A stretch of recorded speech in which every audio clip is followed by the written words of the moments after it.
Christian Horner getting fired was a huge shock to everyone in Formula One, but there was a real reason behind it. The Thai side that always supported him through good times and bad times finally decided to fire the British guy. This opened the door for the Austrian people who own part of the company to do what they wanted to do for a long time. But did the Verstappen family and Helmut Marko have their own plan in all of this? And can Horner prove to them that this was the wrong choice?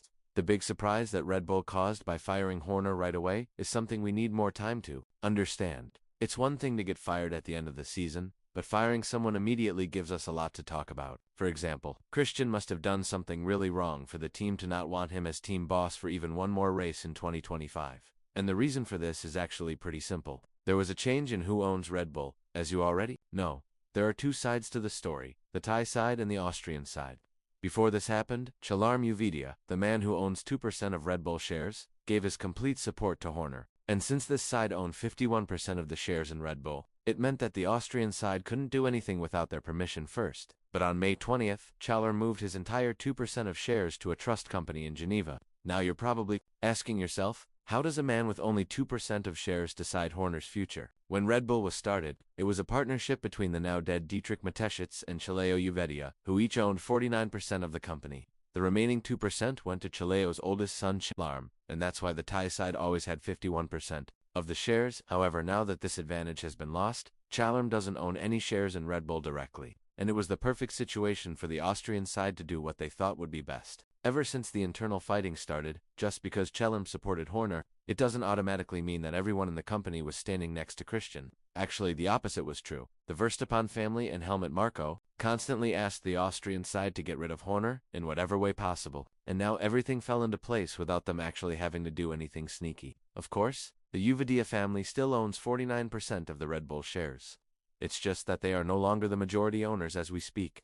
This is something that Craig Slater from Sky TV talked about when the reporter said, "What I understand is that the Thai support finally went away. Horner was no longer able to count on Uvedia, so he was in danger." The Austrian side of the company has been looking to make a change. But then again, to be fired in such a harsh way after being part of a team from day one, winning 6 constructors and 8 drivers' championships is just not right for a team like Red Bull. Even if Horner was guilty of every accusation being made against him, something that has been proven as false accusations only, I think this is not the right way to let him go. According to Bernie Ecclestone, the former Formula One boss, Horner must have done something terribly wrong to not see another day as team principal of Red Bull, and when talking about this more, Bernie said it must have been something very serious. In my opinion, I talked to him the day before on Monday, and he didn't know. Well, he might have known, but he didn't tell me. It was a normal conversation. We were talking about Max. Nothing to do with this. Otherwise, he would have told me. All I know is the message the whole world has got, which is that he's been fired. Right away. It's the right away part that I don't understand. Why would they ask him to leave immediately? It's like he killed somebody. Bernie had a very good explanation for how these things should go if you're partners for 20 years. You usually have a meeting, say that the company is ready to move in another direction, and you're no longer part of that plan. But then again, when you think about how the Austrian side acted in the entire internal power fight, I don't think this is that harsh of a decision. Yes, Horner might have stayed until the end of the season and then left Red Bull, but I guess the team still has some hope that in 2025, they could be competing up there with McLaren. The new team principal, Laurent Mekies, has tons of experience. He's been part of Ferrari as well as the sporting director of the team, and after doing the job at Racing Bulls, he's taking over the Austrian team now with hope that some fresh air is going to change things. But then again, we're back to the actions that Horner did that eventually led to this entire mess. The female employees that felt bothered by Christian went behind his back and directly to the headquarters in Salzburg, Austria.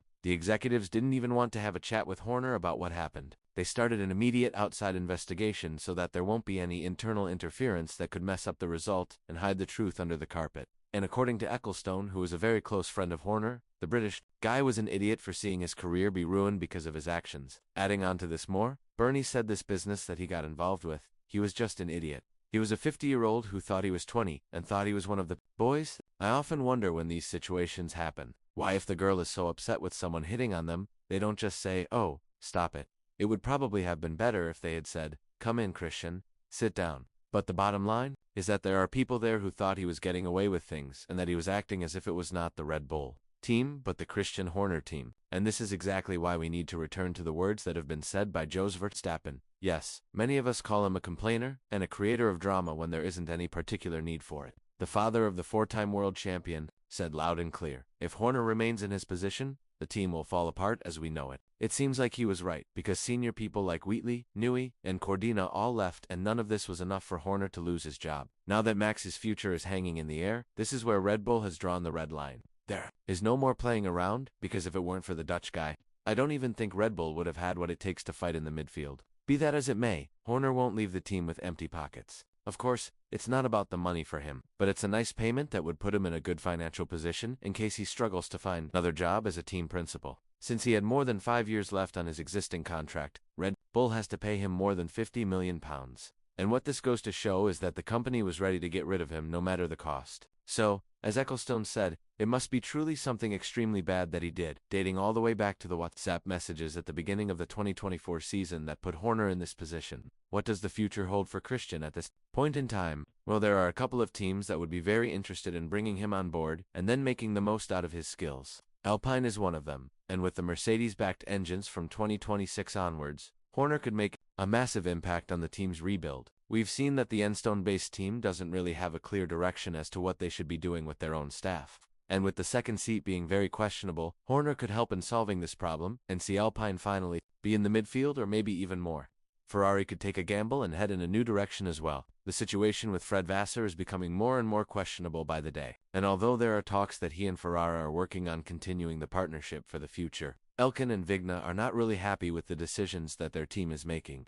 Part of that reason is the continuous promises that Vasseur makes about the potential of the car, but nothing is to be seen on the track. Therefore, Horner would be the best choice to make a bold move and see whether it pays off. With all this in mind, what do you think about the general reason as to why Horner got fired? And more importantly, do you think that he'll have a job from 2026 onwards as a team principal somewhere else? Let us know in the comments below. And once you do that, make sure to click on the video that appears on your screen right now.